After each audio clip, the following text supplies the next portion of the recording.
욥기 제 12장.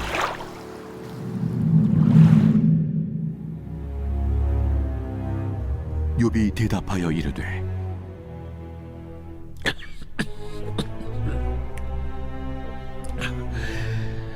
너희만 참으로 백성이로구나.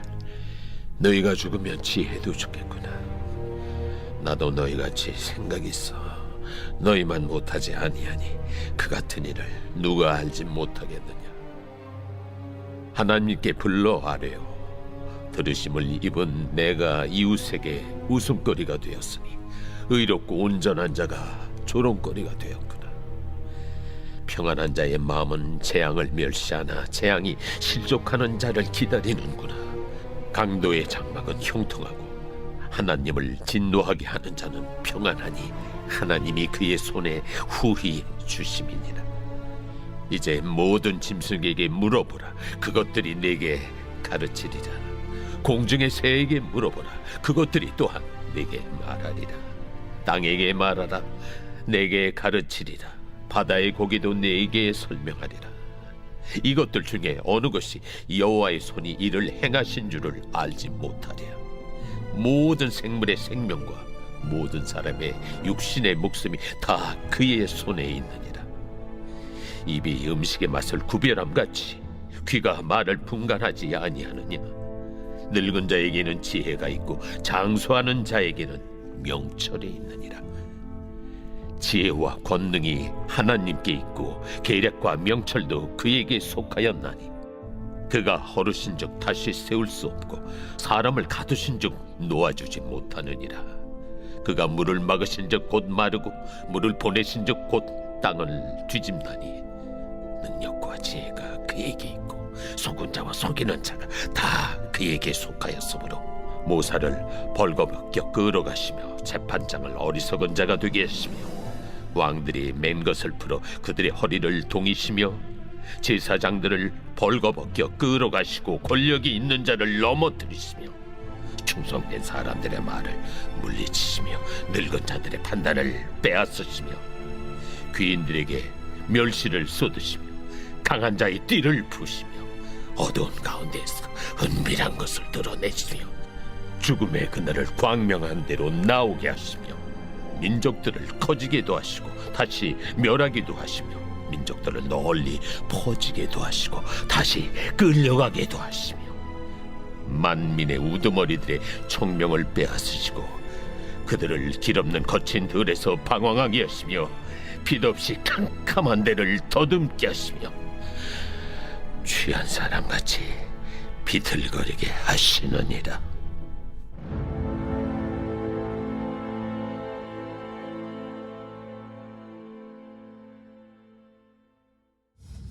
할렐루야. 사랑하는 열린문교회 성도 여러분, 지난밤도 주님 주신 은혜와 평강 가운데 단잠 주무셨습니까? 아침을 깨우는 말씀, 목요일 이 아침에 주님께서 저와 여러분에게 주시는 말씀은 욥기서 12장 1절로 25절까지의 말씀입니다. 오늘도 주시는 살아계신 하나님의 말씀을 통하여 저와 여러분의 삶 가운데 선명한 성경의 기준이 세워지길 원하고, 또한 하나님께서 이 세워주신 그 말씀의 기준을 통하여 오늘 하루의 삶을 살아갈 때에 여러 모양으로 또 각자의 삶의 상황에 맞게 그 기준을 통한 하나님의 온전한 적용과 열매 맺는 그런 삶을 살아내시는 오늘이 되었으면 좋겠습니다. 오늘 제목에 대하여 이 매일 성경 해설자는 능력과 지혜가 그에게 있고 라는 제목을 붙였는데요. 말 그대로 끊임없이 욥을 정죄하고 있는 그 친구들을 향하여 결국에는 하나님께서는 너희들이 가진 지식과 지혜와 경험과 그 한계를 뛰어넘는 분이다 라는 것에 대해서 그들에게 이야기하고 있는 그와 같은 이 본문의 내용임을 우리가 살펴볼 수 있습니다. 여러분도 아시다시피 엘리바스에 이어 어제 말씀에는 이 소발이라는 자가 욥을 이 정죄하기 시작합니다. 특별히 그가 정죄했었던 주요 그 근거는 바로 엘리바스가 사용했었던 그 보응의 법칙, 인과율의 이 법칙을 통하여 욥을 정죄하고 있습니다. 그런 그들의 정죄에 대하여 욥이 오늘 대답하고 답변하는 시간인데요. 1절 읽어보면 1절에서 2절 읽어보면 욥이 대답하여 이르되 너희만 참으로 백성이로구나. 너희가 죽으면 지혜도 죽겠구나. 결국엔 욥이 자신을 향하여 날선 비판을 하고 있고 정죄를 하고 있는 그 친구들을 향하여 결국엔 비아냥거리는 이야기인 것이겠죠. 너희들은 나를 정죄하는 모습을 보니 스스로가 지혜자 중에 지혜자이고 자신들이 스스로가 하나님의 모든 신앙적인 어떠한 것을 다 통달한 자들처럼 이야기하는구나 라고 그들을 비아냥거리고 있는 모양인 것입니다. 저는 이 말씀을 보면서 사실은 저는 어쩔 수 없이 가르치는 자의 자리에 서야만 하는 제 입장에 대해서도 참 많이 생각해 보았는데요. 그러면서 어쩌면 저 역시도 욥이라는 이 친구를 정죄하고 비판하는 다른 3명의 친구들과 다를 바 없는 자는 아닌가라는 생각을 해보게 됩니다. 물론 그 친구들이 가지고 있었던 그 나름의 기준이 있었습니다. 자신들이 지금까지 배워왔었던, 알아왔었던 지식이든 지혜이든 혹은 전통이나 가르침을 근거로 그들은 이와 같은 인과율의 법칙 내지는 보응의 법칙을 발견하고 깨닫고 그리고 자신들이 하나의 기준을 삼았을 것이고 자신들이 만든 세워놓은 그 기준에 따라 욥에게 닥쳐온 이 시련과 고통이 하나님께서 그 인과율에 의해서 또 보응의 법칙을 따라 그에게 내리신 필연적인 결과라고 판단하기에 이르렀다는 것이죠. 그러나 우리가 이 전지적 작가 시점으로 성경을 볼 때에 아무리 그들이 옳은 이야기를 하고 정의로운 이야기, 맞는 이야기를 하는 것 같지만 결국에는 그들의 이야기가 틀렸음을 우리는 알고 있습니다. 그러나 중요한 것은 당시 욥을 정죄할 때의 그 3명의 친구들은 자신들이 아까도 이야기한 그 지혜와 전통이나 지식이나 가르침을 근거로 이 세워진 기준이 가장 합당하고 옳은 것이다 라는 착각 가운데 있었다는 것입니다. 그러므로 온당하지 못한 가르침, 그와 같은 비판을 하고 있음에도 불구하고 스스로들은 가장 좋은 신앙인이고 가장 바른 지식을 알고 있는 자들처럼 생각했을 거라는 것이죠. 아까도 이야기했지만 저 역시도 이 목회자로서 가르치는 자의 자리에 보통 있을 때가 많은 자입니다. 그러다 보니 저 역시도 혹은 이 3명의 친구와 같이 저도 제 스스로의 지식, 경험 그리고 제가 갖고 있는 그 신앙적 상식이라는 것에 갇혀서 어쩌면 하나님께서 기뻐하실 만한 어떠한 이 논리나 지식이나 가르침도 아닌 것을 혹시 성도들에게 가르치고 있지는 않을까에 대해서 스스로 끊임없이 점검해 보아야 하는 자리라는 생각을 해보게 됩니다. 이는 단순히 목회자인 저뿐만 아니라 끊임없이 무언가를 생각하고 옳고 그름을 분별해서 세상을 살아가야 하는 성도님들에게도 동일하게 적용되어져야 하는 이 메시지이지는 않을까라는 생각을 하게 됩니다. 결국에는 늘 나누는 바와 같이 인간이란 존재는 한계가 있습니다. 그래서 자신이 경험한 것, 배운 것, 자신이 속해 있는 그 문화이든 결국엔 여러 가지 제한된 환경과 상황 가운데 익히고 경험하고 배운 것을 통해서 하나의 진리 내지는 기준을 구성하고 형성할 수밖에 없는 필연적 한계의 존재라는 것이죠.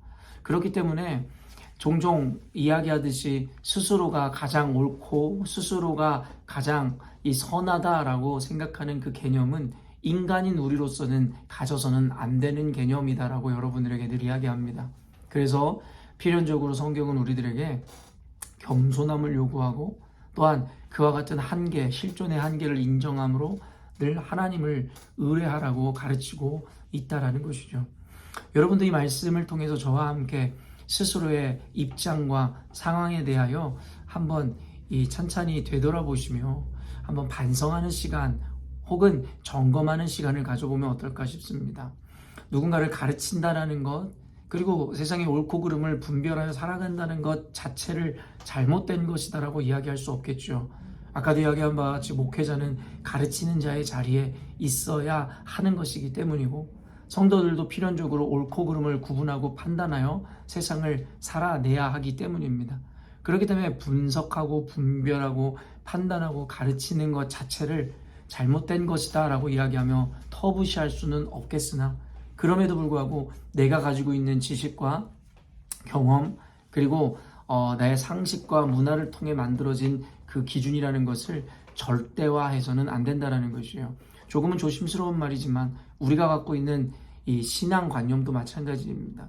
스스로는 말씀을 통해서 세워놓은 기준이다라고 생각하므로 그 외에 다른 것은 꼭 거짓이고 틀린 것 마냥의 어떠한 태도와 애티튜드와 스탠스를 갖는다면 사실 우리도 이 세 명의 친구와 같은 오류에 빠지기가 쉽다라는 것이죠. 이 세 명의 친구들이 들고 나온 이 욥을 정죄하는 그 근거가 어찌 보면 다 나름의 자신들의 신앙, 어떤 믿음으로 근거한 이 비판이었음을 우리는 잘 알고 있습니다. 그렇기 때문에 이를 통해서 조심스럽게 우리들에게 묻고 있는 건 결국엔 자신들이 옳다 여기는 도덕적이고 윤리적인 규범에 의한 기준뿐만 아니라 자신들이 배워왔었던 신앙에 의해서 혹은 말씀에 의해서 세워놓았다 생각하는 그 기준마저도 우리는 그것만을 절대화함으로 말미암아 자신들만이 옳은 성경 지식을 갖고 있다라고 착각하는 것은 굉장히 위험하다라는 것이죠. 계속해서 여러분들에게 중간중간 계속 말씀드리지만 사실은 이것이 굉장히 위험하기도 하고 애매모호한 개념일 수도 있습니다. 왜냐하면 늘 이야기하듯이 성경을 기준으로 삼고 성경의 그 기준으로 타협하지 않으며 그 기준을 비추어 세상을 분별하고 판단하는 것은 어찌 보면 너무나도 당연하고 상식적이고 옳은 일이기에 오늘의 이와 같은 관점에서 이야기하는 것이 잘못된 적용을 낳거나 여러분들이 또 오해하신다면 완전히 다른 방향으로 적용이 될 수 있기 때문에 조심스러운 마음이 있지만 요즘에 계속 여러분들에게 이와 같은 개념을 설명하며 이야기하듯이 모든 것에는 균형이 필요하고 아무리 온전해 보이고 선해 보이는 것이다 할지라도 그 안에서는 늘 우리가 유동성 있게 또 상황에 따라 온전하게 적용할 수 있는 지혜가 있어야 된다는 걸 여러분들에게 이야기했습니다. 그러므로 말미암아 오늘 전하는 이 내용들이 혹 제가 이 가장 지혜 있는 말로 여러분에게 가르치지 못한다 할지라도 여러분 이와 같은 개념을 인식한 이 채 하나님 앞에 좀 기도함으로 주님께서 우리에게 전하시고자 하는 그 의미가 무엇인지를 좀 더 깊이 생각해 보셨으면 좋겠습니다. 어찌되었든지 간에 욥은 그와 같은 친구들의 이 비판에 맞서 자신들만이 가장 지혜롭고 가장 신앙 좋은 자처럼 이 생각함으로 비판을 가하고 있는 친구들을 또 다른 의미에서 비판하며 그 역시도 하나님에 대한 어떤 이 신앙과 믿음과 지식을 근거로 그들의 이야기에 이 반박하는 장면들을 오늘 본문에서 보여주는데요. 7절부터 그런데 11절 말씀을 쭉 보면요. 이와 같은 이야기가 있습니다. 이제 모든 짐승에게 물어보라. 그것들이 내게 가르치리라. 공중의 새에게 물어보라. 그것들이 또한 내게 말하리라. 이러면서 자연의 이 섭리 가운데 이 감추어져 있는 또 이 깃들어져 있는 그 하나님의 그 섭리와 은혜를 바라봐라 라는 이야기를 하고 있는 것 같은데요. 짐승에게 물어보고 공중의 새에게 물어보면 그것에 대해서 가르치고 알려주리라 이야기하는 게 이 하나의 은유이고 하나의 비유일 뿐이지 실제로 동물한테 말을 걸으라는 얘기는 여러분 아니라고 생각하시겠죠. 말 그대로 이 자연의 섭리 가운데 자연의 상황 가운데 이 숨겨져 있고 그리고 역사하시는 그 하나님의 숨결을 우리들에게 이 집중해 보라라는 이야기다라고 우리가 받아들일 수 있을 것 같은데요. 아까도 이야기했지만 이 목회자로서 어떻게 보면은 이 배우기보다는 가르치는 것이 더 많은 부분을 차지하는 삶을 살 수밖에 없는 제 삶인데요. 그러다 보니까 이 때로는 저 스스로도 아까 이야기한 바와 같은 제 한계 안에 갇혀서 제가 아는 것이 전부다라는 착각에 빠지기가 너무 쉬운 환경이니만큼 저 역시도 늘 두렵고 떨림으로 제가 공부하고 세워놓은 그 기준이라든가 그 개념들을 반성하고 뒤돌아보는 시간을 늘 가지려고 합니다. 그런데 보통 성도들이라면 자신들이 갖고 있는 기준이라든가 개념들이 완전하지 못하다라는 인식이 있을 때 이 목회자인 저에게 와서 혹시 그 지혜를 혹은 개념들을 물어볼 수 있고 그것에 대한 답을 듣고 여러분들이 저마다의 어떠한 생각과 고민을 더 이어가 볼 수 있을 것인데요. 혹은 또 저와 같은 목회자가 아닐지라도 주변에 믿음이 좋은 리더들이라든가 또 연륜이 있는 어떤 어른들을 찾아가서 이런저런 조언을 들으면서 한번 스스로가 갖고 있는 기준이나 생각들에 대해서 점검할 수 있을 것입니다. 그러나 상대적으로 목회자인 저는 그와 같은 방식을 통해서 저를 점검하고 제가 가지고 있는 어떤 기준이나 생각들을 점검하기란 사실은 조금 더 어려운 환경에 있는 것은 사실입니다. 그렇기 때문에 저는 습관적으로 제가 이 저를 점검하기 위하여 저는 이 자연에서 이 하나님을 기억하고 묵상하며 또 자연의 섭리 가운데 깃들어져 있는 하나님의 그 숨결을 느끼며 사실은 저를 점검하고 제가 가진 이 지식이나 제가 생각하는 것들에 대해서 때로는 반성을 할 때도 참 많이 있는 것 같습니다. 제가 어린 시절부터 대학교 시절부터 했었던 저의 습관이기도 하였는데요.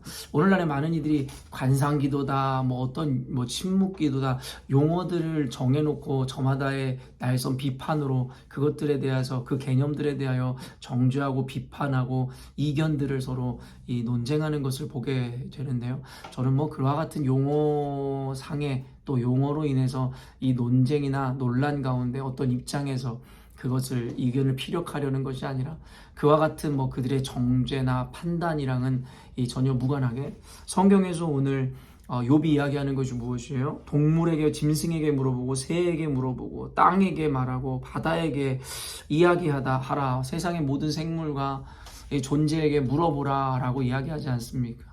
아까도 이야기했지만 단순히 자연의 무슨 미신, 토속신앙처럼 무언가 생물들에게 인격을 부여해서 그들과 대화를 하라, 이런 의미가 아닌 것입니다. 하나님께서는 인간을 창조하셔서 하나님의 어떤 인격이든 하나님의 형상들을 우리들에게 허락하셨고 또한 세상 살아가는 모든 삶에는 하나님의 숨결과 그 원리들을 심어 놓으셨다라고 저는 생각합니다. 그러다 보니 단순히 기독교인들 뿐만 아니라 세상을 살아가는 철학자들이든 아니면 어떤 통찰력이 있는 자들은 그 가운데 있는 하나님의 섭리와 원리를 발견하여 그것을 하나의 논리화하기도 하더라는 것이죠. 론다 버니 쓴 시크릿이라는 책을 제가 자주 여러분에게 인용하지만 그가 이야기하는 그와 같은 법칙은 단순히 세상에 있는 원리를 발견했다 이야기하지만 그것은 하나님의 법칙이기도 하더라는 것이죠. 그렇기 때문에 오직 하나님을 아는 자들만이 하나님의 법칙을 알 수 있는 것이 아니라 결국에는 세상에 이미 심어두신 하나님의 원리는 그것을 조금만 분별력 있고 통찰력 있게 바라보면 그 안에서 하나님의 섭리와 원리들을 발견할 수 있다라는 것입니다. 그런 의미에서 하나님은 이미 자연 만물에 많은 하나님의 이 원리와 당신의 어떤 것들을 심어두었기에 우리가 때로는 자연 가운데 하나님을 바라보고 기도하는 그 가운데 자연을 통해서 섭리를 통해서 많은 것을 깨닫고 배울 수 있으며 나라는 존재의 그 한계를 때로는 무너뜨리고 하나님의 풍성함을 받아들일 수 있는 계기를 삼을 수 있다라는 것입니다. 언젠가도 저는 그런 경험들을 여러분과 나눈 적이 있었던 것 같은데요. 골프를 치다가 잠시 남은 시간에 앞을 거닐면서 볼 때에 앞에 이 골프장 앞에 흐르고 있는 시내라고 해야 될까요? 아니면 호수라고 해야 될까요? 어찌됐든 간에 물의 흐름이 있었던 것을 보는데 가만 보니 그 밑에 있는 돌과 그리고 그 물 위를 떠다니는 이 낙엽들 그리고 물의 흐름을 보면서 과연 그 밑에 박혀있는 돌이 움직이는 것인지 그 위에 물이 움직이는 것인지 사실은 그것이 도무지 헷갈려서 보이지가 않더라는 것이죠. 너무나도 혼동이 되더라는 거예요. 저는 그러면서 그때 생각이 들었습니다. 오늘날에 서로가 옳다라고 주장하고 옳다라고 이야기하는 모든 많은 사람들의 다양한 이견들과 자신들만의 어떤 해석 가운데 거기서 무엇이 옳은 것이고 그른지를 분별하기란 참 어려운 것 같다. 제가 그것을 자연을 보며 돌이 움직이는 것인지 물이 움직이는 것인지 너무나 헷갈린 것처럼 오늘날 우리가 살아가고 있는 이 세상도 참 그렇다라는 생각을 한번 해보았습니다. 그러다가 제가 문득 그런 생각이 들었어요. 결국에는 이 바닥에 박혀있는 돌이 움직일 리가 없지. 어떻게 보면 그때 저는 기준을 잡은 것이겠죠. 그러면서 그 돌은 움직이지 않는 것이다. 제가 알고 있는 그것을 붙잡고 그 돌을 바라보는 순간 갑자기 돌이 고정화되어 있고 그 위에 물과 나뭇잎이 움직이는 것이 뚜렷하게 보이기 시작하더라는 것이죠. 그러면서 저는 그런 생각이 들었습니다. 분별하기 너무나 어려운 이 세상을 살아가기 위해서는 결국에는 기준, 움직이지 않는, 절대 변하지 않는 가치인 하나님의 말씀을 붙잡을 때에 결국에는 세상의 모든 흐름과 옳고 그름이 선명하게 보이기 시작한다라는, 어떻게 보면 너무나 당연한 것 같지만 그와 같은 상황을 통해서 다시금 마음속에 새기게 되어졌었던 그런 개념이었던 것 같습니다. 이와 마찬가지로 결국에는 이와 같은 자연에 숨겨져 있는, 또 자연을 통해 말씀하시는 그 하나님의 그 은혜들을 우리가 경험할 수 있다라는 것이죠. 요즘 종종 이야기하지만 저는 이 동물의 왕국이라든가 어떤 자연을 주제로 하는 다큐멘터리 보는 것을 굉장히 좋아합니다. 그러면서 동물들이 본능적으로, 사실 이 본능이라는 것은 하나님이 이 각 생물들에게 심어둔 것일 텐데, 어떻게 보면 인간의 이성보다 훨씬 더 이 본질적인 그 하나님 앞에 옳게 반응하는 모습이 바로 이 본능은 아닐까라는 생각을, 동물들이 가진 본능은 아닐까라는 생각을 해보게 되는데요. 어찌됐든 간에 저는 그런 다큐를 보면서도 하나님의 완전하심, 그리고 놀라우심, 말 그대로 경이로우심을 보고 묵상하기도 합니다. 또 어떤 이들은 그랜드 캐년이나 이 어떤 이과인 폭포라든가 그 장엄하고 놀라운 어떠한 그와 같은 자연의 어떤 풍경과 환경을 보면서 하나님의 위대하심, 그리고 다윗도 시편에서 고백하듯이 그 광활한 우주 앞에서 결국에 먼지보다 못한 자신의 모습과 이 실존을 고백하듯이, 결국에 하나님께서는 우리 이 환경과 상황, 그리고 자연의 이 숨쉬고 있는 모든 것들을 통하여 하나님의 그 원리와 당신의 지혜를 우리들에게 보여주시는 것은 아닐까라는 생각을 해보게 됩니다. 사랑하는 열린문교회 성도 여러분, 자꾸 우리가 스스로가 좋아하는 책을 읽는다든가 어떠한 강의를 듣는다든가, 그리고 어떠한 이 매체를 통한 어떠한 것을 듣다 보면 잘못하면 자기의 지식의 한계, 그리고 진영 논리에 빠지기가 쉬울 수도 있습니다. 인간이라는 존재는 생각보다 쉽게 가스라이팅을 당하게 되고 너무나 쉽게 진영 논리에 빠지기 때문입니다. 이것은 좀 더 광범위하게 여러분에게 적용하자면, 단순히 아까도 이야기한 것처럼 세속적인 어떤 문화나 이 어떠한 원리뿐만 아니라 이 신앙에 있어서도 그렇다는 생각을 해봅니다.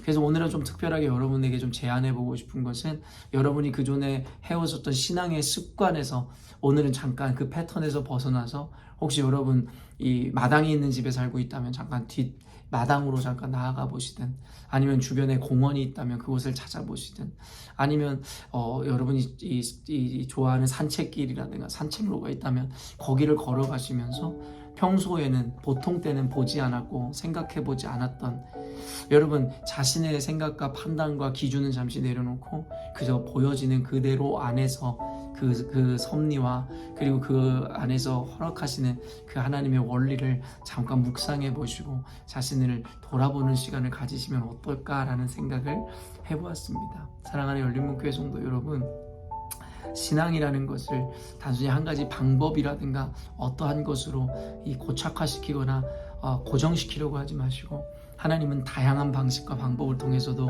그 은혜를 사랑하는 우리들에게 허락하시고 공급하심을 잊지 않으심으로, 오늘도 보통 때보다 더 민감함으로, 또 여러분 주변에 일어나는 모든 상황과 환경 가운데 섭리하고 계시는 그 주님을 인정함으로 자신의 한계를 벗어나 오직 하나님 앞에 풍성한 은혜와 묵상을 누리는 오늘이 되었으면 좋겠습니다. 함께 기도하겠습니다.